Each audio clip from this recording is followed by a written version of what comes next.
Now, Mr. Host, your testimony is that on the 4th of September 2023, you were contacted by Brigadier Gininda so that you can assist with the download of a phone and other devices. Is that correct? No, the analysis of the download of the phone, not the downloading of the Yes, phone. the analysis. That's correct, yes. Yeah. Because just for contextual purposes, a witness testified yesterday, Mr. Ndlovu, that he did the downloading. That's correct, yes. Okay. Okwami ke mina uma ngifonela ke kuyena ke uBrigadier Gininda kwakungasikona ke ukuthi ngisebenzeke nge-download yayo ke ifone kodwa ke ukuhlola noma nokubheka ke ukudownloadwa kwayo ngoba ke usho umeli ukuthi ukhona ke othe othule ubufakazi izolo uNdlovu ekuyena ke wayenza i-download kule phone. And 2 days later, on the 6th of September 2023, you then received the forensic seal bag with the CD contained inside. Is that correct? That's correct, yes. Kwase kuthi ngeyi6 ke ngathola ke isikhwama ke lesi sizobufakazi esasine CD ngaphakathi. Who did you receive that forensic bag from? From whom? Yes. Colonel Stein. Le bag ke noma ke lesikhwama sizobufakazi ngasithola ku Colonel Stein.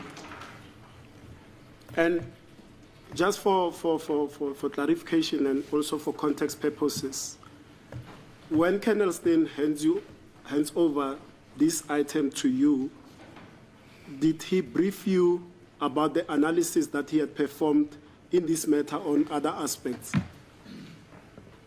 I know he was, no, well, he said I must do the analysis because I was contact because he is leaving on a pension, so I have to take over. So I don't know what analysis he's done on other phones prior to this now. Ukuthi wayenzeni ke kwabanye omakhalekhukhwini ngaphambi kwalokho angikwazi ke lokho mina ke kwaxhunyana ke nami ngoba ngangitshela noma ngatshela ukuthi ke yena ke useya kwempesheni ke manje angiqhubeke mina.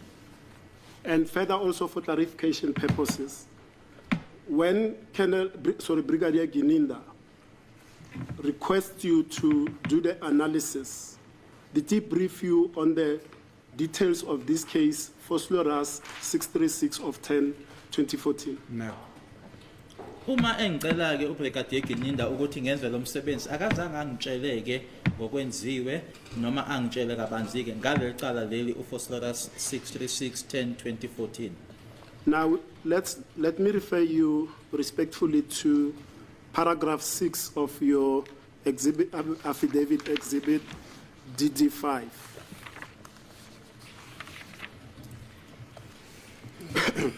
Yes. And I'm going to read it. It says, according to the request, the phone was found in possession of accused Bongani Sandisontanzi, in brackets, accused 2, during his arrest, and I'll stop it there. Who informed you of this information? A request form that was given to me, and I think the request form, I've got a request form that's on the request form that was given to me by Colonel Stein. Lana ke kubhaliwe ukuthi ngokwesicelo ucingo lolu ke noma ke makhalekhukhwini wathola ke kuyena ke umsolwa Bongani Sandisontanzi uaccused 2 ngathi eboshwa ufuna ukwazi ke umeli ukuthi ubani wakunikeza lo lwazi kwiform ke lena engicelwa ngayo ngicabanga ukuthi lokho kukhona ikhona iform kubhalwe khona lapho kanjalo. Now, a witness came yesterday, Sergeant Mohani, and testified that the cellular phone that is referred to here was obtained from accused number 2 on the 7th of August 2021 in the cells in Valeria Police Station after they received a tip-off that he was in the cells, not that it was retrieved when he was arrested. Do you want to comment on that? I can't comment on that.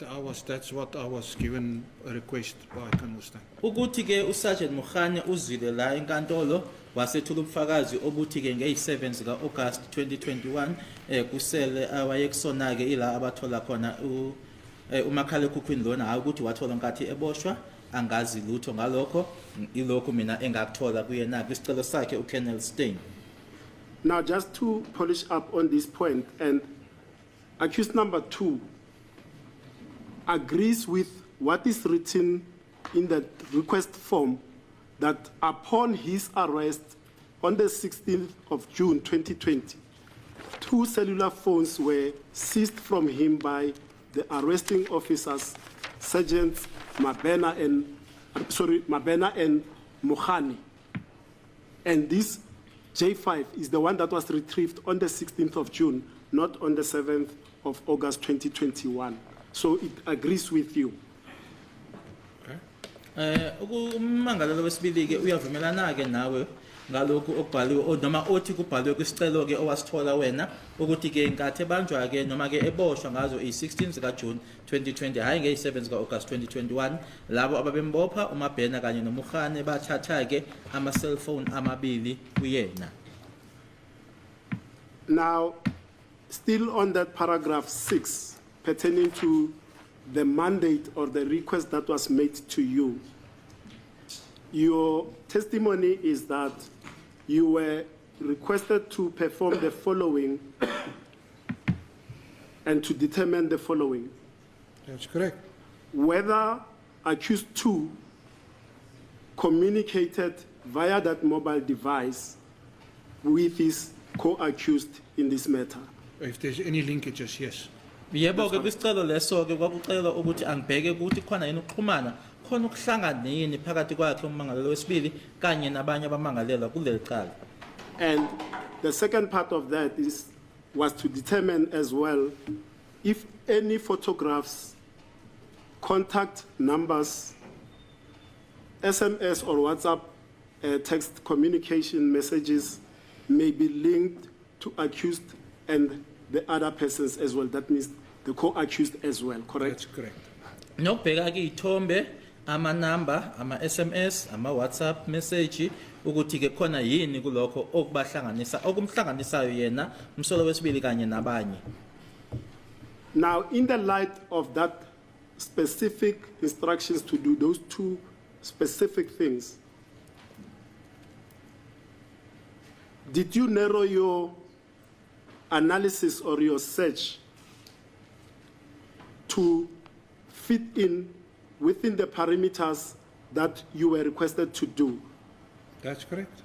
Ekusebenzeni kwami ke nami ke ngenze isiqiniseko sokuthi ke ngisebenza phezulu kwaloko engikutsheliwe noma ke okukhona kwisicelo engisitholile. And as a result, you prepared this report, Exhibit DD in brackets 5, and the annexure thereto. Is that correct? That's correct, yes. Ngase ke ngalokho ke noma emuva kwalokho ngenza ke lo mbiko lona na ke noma le statement lesi ke manje enginaso phambi kwenkantolo. Now, if I understand your evidence correctly, is that when you do the analysis, the data that you'll get comes first in a raw form, then you will later convert it to a readable format. Can you just clarify that for us, please? Okay, so that's a PDF. If you do the cell phone downloads is in a PDF format. Yes. Okay, so all this that's done here, there's pictures. This pictures is done on Analyst Notebook. Okay, so if the service provider put it for you in a PDF, then they also, not me, the service provider also converted to an XL format where you can access the data and import it into Analyst Notebook. So that's why I get all that numbers on an Excel spreadsheet, and then I put it and so I can give it as an annexure. Okwenzekayo ukuthi uma ke usuthola lama number lana ke uwathola ke kungalendlela ebizwa ngokuthi ke iPDF futhi ke nalapho ungenziwa yimina ke kwenziwa ke ilaba abasebenza ngabo umakhala ekhukhwini sikhuluma ngabo ATL MTN abo Vodacom abo Cell C bonke bese kuba yibona ke abakunikeza ke lezithombe lezi esizibonayo khona lapha mina ke ngithola lawo ma number lawo bese ngiwahlanganisa ke mina ukuthi ngiwabeke kulo obiza kule program yethu thina esisebenza ngayo. And from there, you then do another process, which is you utilize the ABN to now do the spider web charts. That's correct, yes. That's correct. bese ke futhi ke ngihlanganisa lokho ekubizwa ngokuthi yona ke ABN ila ebese ngibonisa khona noma engitshengisa khona ke lokho kubizwa ngokuthi spider web la ekhomba khona ke ukuthi ke inamba ethize iqhumene nenamba ethize ngesikhathi esithize. Now, you testified that, even Ndlovu testified about that yesterday, that no extraction was done on the mobile device itself because it was either password locked or pattern code locked. That's correct, yes. Okay.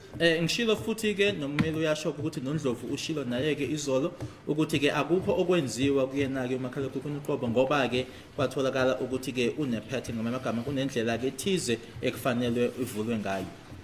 Now, the analysis that was done was from the data extracted from the Vodacom SIM number, the Vodacom SIM card, the MTN SIM card, the SD card or memory card, correct? That's correct, yes. Ongakwenza ke ngakwenza ke kusuka ke kwi SIM card ka Vodacom ka MTN kanye futhi ke I memory card. Now, just for clarification, the Vodacom SIM card, the analysis, how many pages did it come to? How many pages does it comprise? The Vodacom SIM card. Yes. I don't understand what do you mean? And remember, or maybe let me clarify because that's your area of expertise. When you do the SIM card analysis, take us through that process, how it goes from the Vodacom SIM card and the extraction and what it does, the MTN SIM card, and similarly with the SD card.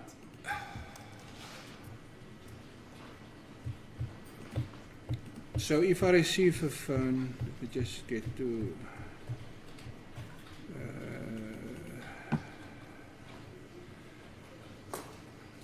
let's go to the Samsung. So here is what I received from the downloader. Yes. Okay. SIM card. This is what I get from the downloader. Yes. And he explained it. So everything is on there. When you've done it, what messages, calls, everything is on there. So this one has got 29 pages. Yeah, that's what I wanted. Okay, so that's an MTN SIM card. The Vodacom SIM card, it's up to 84 pages. Eka Vodacom yona ke ama page ngoba ke yiloko engikutholayo kulona ke owenza I-download asho ukuthi yini ke ekufanele yenziwe ke iVodacom iyake kuma page awu 84. And the disk had 5,471 pages. Be i-disk yona ke ibe nama page awu 5,471. And in the disk, what are the data files that are contained there? Is it only photographs, images? Are there music videos? There's music. It doesn't give the music itself. Yes. It will give you that there is a music file. So if you look at, there is files, audio files. They say there's an audio file, but it doesn't give you the audio file. Yes. MP3s. There's not. There's audio files also. Yes. Okay. Iyakunika ke noma iyachazela ke ukuthi ke ukhona ke umculo khona ke ama audio akhona kodwa ke ayivuleliki ukuthi ke ukuzwe noma ke ukulalela lokho kodwa iyakutshengisa nje ukuthi akhona ama MP3 Also video files is there. nama video futhi nama files ama video akhona. So basically, it's all the data files that we expect in an SD card. That's correct. Yes. Usho ukuthi ke wona onke ke ama files eswalindeleke lokho kubizwa ngokuthi SD card. And now, on your, and I wouldn't have expected you to have done that. On your affidavit, exhibit DD in brackets 5, I would then be correct to say that what is contained, the photographs that are from page 13 to 23, it's a selection of photos that you collected and collated according to the instruction of or the request by the investigating officer, correct? That's correct, yes. Futhi neyithombe ke uma uqala lapha ke ku-13 kuyophela kuyona noma ufika ke ku-23 ithombe ke lezo engihlanganisile ke ehambelana ke naso ke isicelo engasithola. Now, let us briefly talk, whilst we are talking about the SD card, and let me just take you to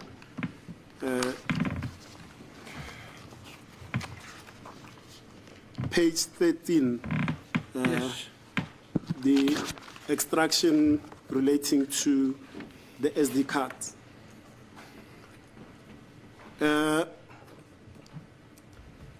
This photograph, on top there, because the font is too small for me to read, but where it says file name, and it says in short, and there's a number that is there, and the nature of the image.